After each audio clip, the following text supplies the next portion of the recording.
ভাই বিজেপি কে সাপোর্ট করছেন, সরাসরি বিজেপি করুন না, আমাদের কোনো আপত্তি নেই।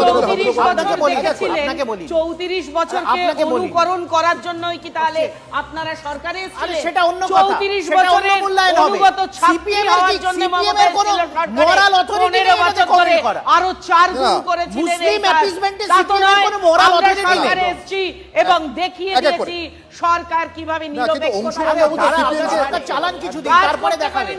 অংশুমান বাবু তো সিপিএম কে রিপ্রেজেন্ট করছেন, দেখাতে হয় না, পথ দেখে নিতে হয়, নতুন পথ জিরো টলারেন্স। আমার একটা কথা বলার আছে, এই প্রেক্ষিতে আমার একটা কথা বলার আছে। অংশুমান বাবু হঠাৎ কি বলছেন আমরা সকলে জানি, ছেড়ে দিই। আমার কথা হচ্ছে যে আমার বিজেপির দিদি যেটা বলছেন, আচ্ছা বিজেপি কি 1950-এর পর এই প্রথম 2014 বা 2026-এ ক্ষমতায় এলো? আমরা কি এর আগে কোনো অঙ্গরাজ্যেতে বিজেপির সরকার দেখিনি? কেন্দ্রে বিজেপি সরকার হবেন না, পশ্চিমবঙ্গে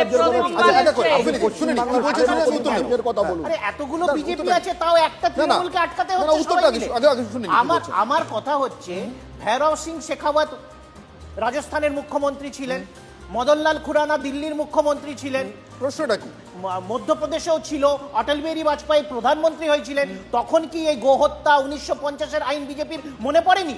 যত সব নীতিবাদী এখনই অন্য রাজ্যে হয়েছিল,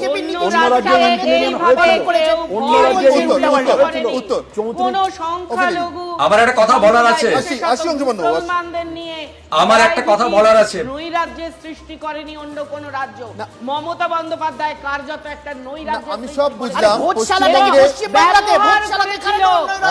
সরকারে ব্যবহার করেছিল মুসলিম সম্প্রদায়কে খেলনার মতো, হাতের পুতুলের মতো।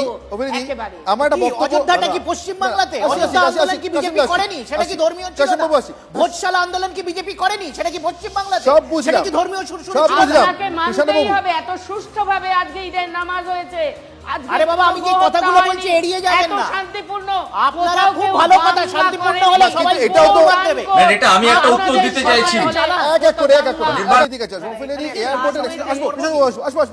অবশ্যই সুযোগ দেবো। এয়ারপোর্টের এক্সটেনশন আমি কেন মসজিদ রয়েছে, কিন্তু বিগত 15 বছর ধরে দেখেছিলেন অরূপ বাবু, তখন মমতা বন্দ্যোপাধ্যায়কে উনি বলতে পারেননি? তখন কি হয়েছিল যে এখান থেকে মসজিদটা অন্য জায়গায় স্থাপন করুন এবং রানওয়েটাকে ব্যবহার করতে দিন না, তখন ক্ষমতায় ছিল দল।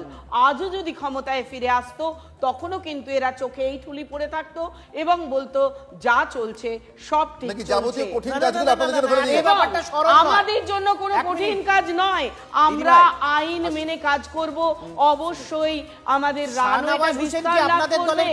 আপনারা আপনাদের দলের নেতা এই যে শাহনওয়াজ হোসেন ওই মসজিদটা ওখানে রাখার তদবির করেছিলেন, তিনি কেন্দ্রীয় মন্ত্রী থাকাকালীন সেটাকে মান্যতা দিয়েছিলেন এই কলকাতাতে এসে। আমি তো হিন্দু, আমি বলছি ক্লাবগুলোকে যে টাকা দিত সেই ব্যাপারেও আমি বলছি কোনো দরকার নেই, আমাদের করের টাকা এইভাবে নষ্ট উনি করতে পারেন না।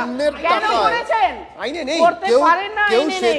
আর যদি বেআইনি ভাবে রাস্তার মাঝখানে কোনো বিশাল মন্দির রয়েছে এবং সেটার জন্য কারো কোনো সমস্যা হচ্ছে, সেরকম যদি হতো সেটারও নিশ্চয়ই ব্যবস্থা নিত।